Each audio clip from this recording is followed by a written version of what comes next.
Quelques idées sur l'enseignement biblique.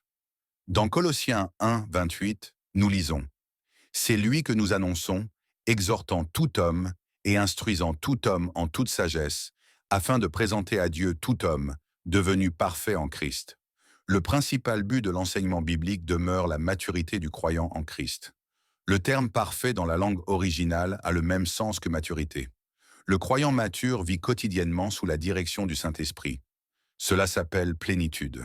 C'est pourquoi l'apôtre Paul écrit dans Tite chapitre 2, le verset 7, te montrant toi-même à tous égards un modèle de bonnes œuvres et donnant un enseignement pur, digne. L'enseignement par l'exemple demeure le modèle d'enseignement le plus efficace. C'est la pédagogie préférée de Jésus. Il ne s'agit pas de raconter sa vie aux croyants. Il s'agit plutôt d'agir de telle sorte que votre vie illustre ce que vous enseignez ou prêchez. Il est dit dans 2 Timothée 2,15, « Efforce-toi de te présenter devant Dieu comme un homme éprouvé, un ouvrier qui n'a point à rougir, qui dispense droitement la parole de la vérité. » Il ne faut enseigner que ce que dit la parole de Dieu. On n'enseigne pas ses opinions, ses expériences personnelles, ses convictions, ses pressentiments, ou encore les courants théologiques, écoles de pensée. Il faut absolument enseigner la Bible, la saine doctrine, les évangiles, les épîtres.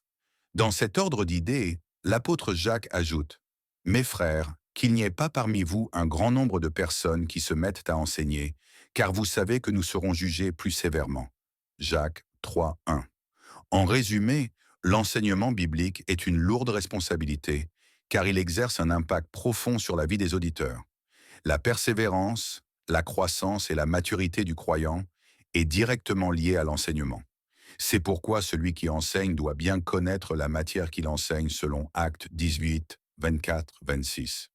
Voir aussi les 7 lois de l'enseignement selon John Gregory Milton. Avant d'enseigner un point de doctrine, il faut s'assurer que ce que l'on dit soit en conforme avec l'Écriture en général, c'est-à-dire la révélation complète de Dieu, la Bible. Retenez bien ceci: on ne peut bien enseigner que ce que l'on connaît bien. Et si votre vie n'offre pas l'exemple de ce que vous enseignez sans autorité.